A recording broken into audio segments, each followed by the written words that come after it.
Hello, everybody. It's Ohio Game Talks back with another video. Happy Valentine's Day to everybody. Hope you guys are celebrating the day well, whether you're doing it by yourself or with a significant other.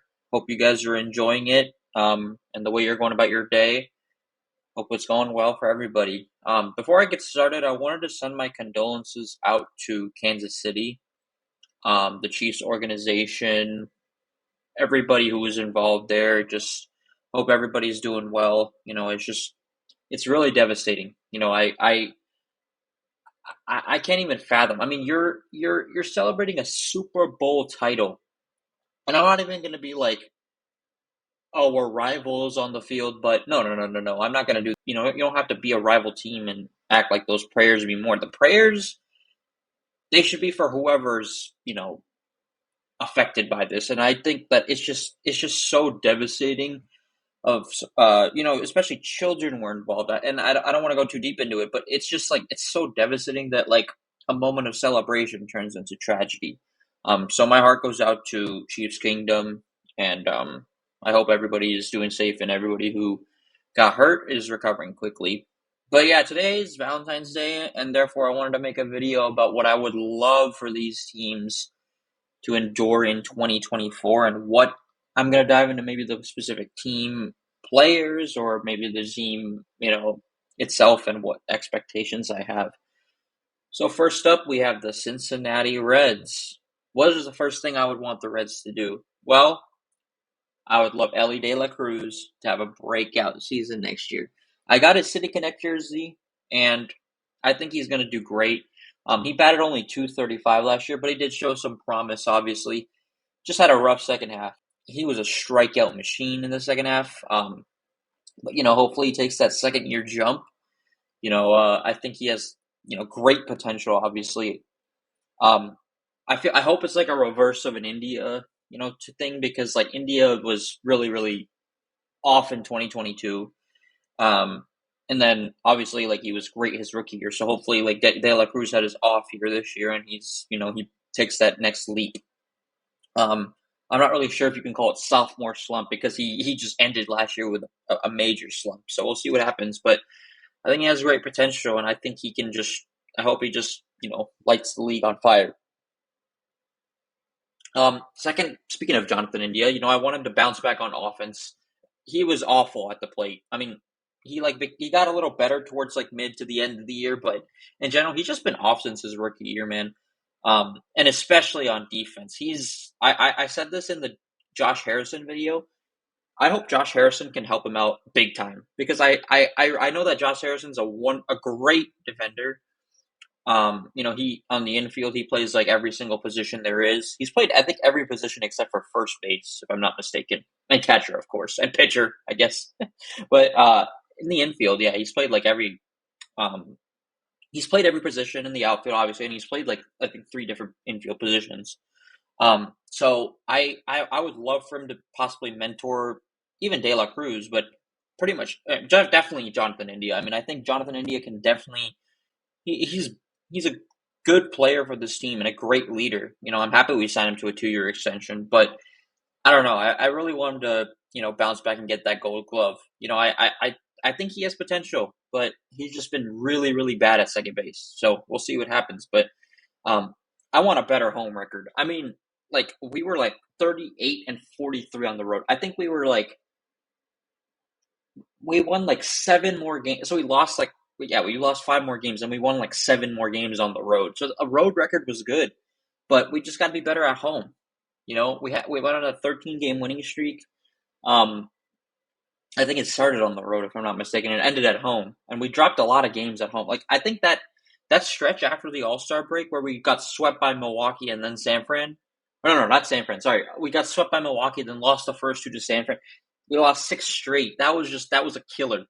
And that just kind of like derailed the second half, for us. So we got to just stay hot. We got to like we can't have those like losing streaks like we had in after the All-Star break in 2014. We were 51-44, then we lost seven straight coming out of the break. Like that's just not going to win you the division and win you games. So I hope that we can just avoid those big slumps, because that is my biggest worry Next season we get hot and then we just all of a sudden start slumping, and that's just really going to set us back. So better home record, please, and obviously keep up what you're doing on the road.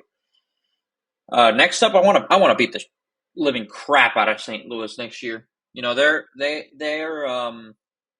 had a disappointing offseason. I'm not going to say they had like a bad offseason, but like I just don't know because like they could be better. I think they could be better, no question. Arenado is still there. Yachty's obviously gone. They brought back Carpenter. I don't know what they get out of bringing back Matt Carpenter. I mean, he's old as crap.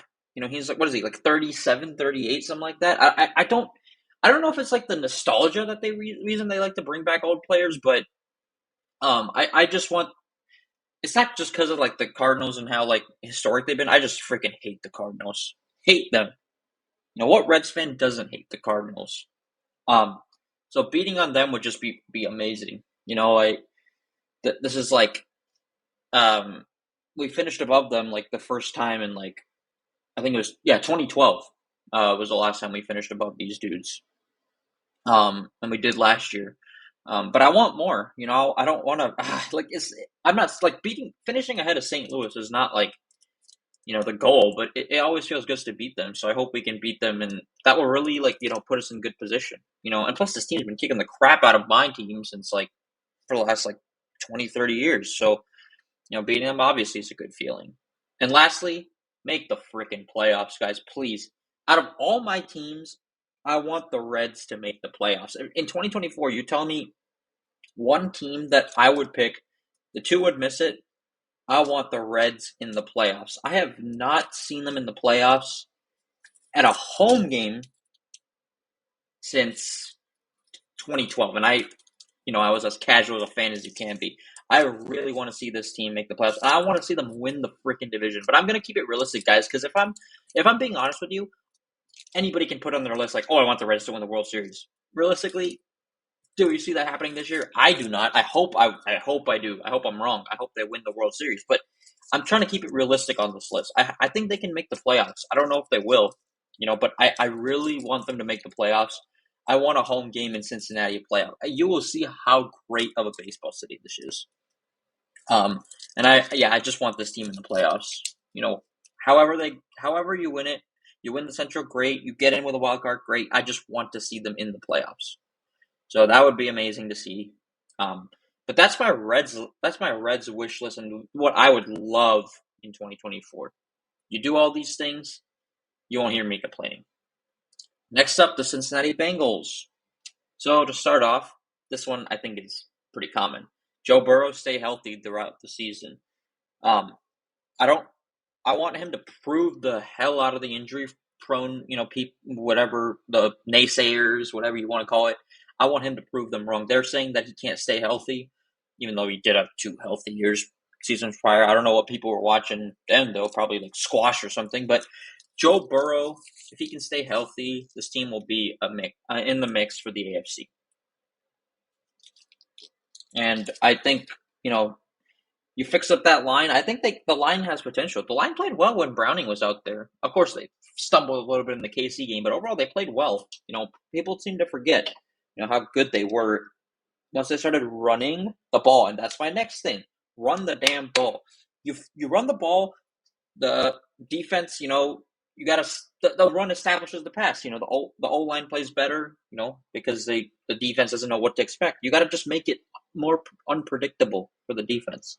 And you do those things, you put yourself in good shape to win games. Sweep Pittsburgh. Sweep the Pittsburgh Steelers. I would love to sweep them. They, one, that puts you in good position to win the division rather than splitting with everybody like I predicted last year. Obviously, that did not happen. We only split with Cleveland. But sweep the Steelers this year, guys. Send a message. Show that you were pissed off by losing to them twice last year. You get Burrow back, you're probably going to be a better team than them, even with Justin Fields. So sweep the Steelers. Send them a message like, no, we're still here. And plus, the Steelers are just like the Cardinals of the NFL. They've been beating up on you for so many years, so beating them is just always a good feeling. There's nothing like there's two sides of it. There's nothing like the Bengals beating the Steelers. There's nothing like the Reds beating the Cardinals. But there's no worse feeling than the Bengals losing to the Steelers and the Reds losing to the Cardinals. I absolutely hate it when we lose to those two teams.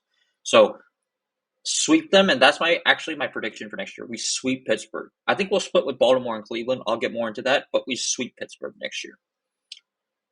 Improve the run D, guys. I mean, that really, guys, that was pathetic last year. I know that the offense improves the defense because if the offense, drives well, the defense gets rest and therefore they play better. I think they can definitely improve it, but they got to do better job, guys. You're not going to get where you want to be with a bottom 5 run defense. It's not going to happen. So improve the run defense. Please improve the run defense. It'll be great if they can do that. I think they will. And they started to play a little better towards the end, but still, you gotta put your foot on the gas. If I had to add one more thing, it would be start off hot because we've started 0-2 the last 2 years, and arguably that's cost us the 1 seed. But my last thing is take back the AFC North. I'm gonna end these, as I'm gonna keep it as good, and the last one is always gonna be the obvious, I guess. But I think to be realistic, we can take back the AFC North. Lamar wasn't healthy the previous 2 years prior to this year. And the Ravens, they wasted an opportunity. They lost McDonald to the Seahawks. A lot of their players are free agents coming up. So we don't know how their roster is going to be. So I think it's a good chance to, we're franchising Higgins, so you're kind of running it back, I guess. Just build through the draft and build through free agency. You can easily take back this division. It's going to be a bloodbath, but I think the Bengals are definitely capable of taking it back. And lastly, the Ohio State Buckeyes. OHIO. To start, maintain a top defense. They gave up, I think they gave up 11 points a game or something last year, which is, pretty damn good. Just keep it like that. The Big Ten is all about great defense, to counter against great offenses. You do that, you put yourself a great chance. Win the Big Ten. These are kind of like a steady, pretty obvious. You win the Big Ten. Michigan, the back-to-back, 2-time defending champs. You gotta send them a message. No, this is our conference still. And the way that we do that, you beat Michigan. You beat the crap out of your biggest rival. This is the best rivalry in all of sports. It's like I personally hate the Cardinals and Steelers more, but if I was, because I've been a fan of those two teams the longest, like the Reds and Bengals, but I think Ohio State, Michigan has more hatred, we can agree, than the other two. There's not really, for both you could argue one-sided hatred, but this one is, both these teams absolutely despise each other. It's like Yankees, Red Sox level hatred between these two franchises, or programs, I should say. So please beat Michigan. Do not lose 4 in a row to them. That's going to be awful. And we'll never hear the end of it from those cheaters. Aaron Nolan, be that dude. Be that guy. We got to hope. I think he'll be a great quarterback for us, but, we got to hope that he can just deliver the goods because it's all about it. If he sinks up the joint, forget it. We're not going to get to where we want to go and win the freaking Natty, guys. We have, such a top recruiting class. We have, there's no excuse. Jim Harbaugh's gone to, Los Angeles. Nick Saban's out of college football. He retired. So, there's just no reason for them to, not win the Natty or be in the top mix. Georgia's always tough. Even Michigan, you don't want to count them out, I guess, even because J.J. McCarthy is gone doesn't mean, I guess you don't count them out like that. But yeah, anyway, guys, I this is the main thing. I know the Ohio State one's kind of chronologically, but I can't even think of anything else that we want to do more. We can sit here till we're blue in the face and talk about Ryan Day, but at the end of the day, he is who he is, and he's not going to change it. But these are my 5 for the Ohio State guys. So, hope you guys enjoy your Valentine's Day. Like I said, these are 5 things I would love for, to happen in 2024. Want to spread love? I would spread amazing amount of love if all of this happened to each of the teams. But you guys take care. OhioGameTalks signing off. Enjoy your rest of your day and rest of your week. I'm out.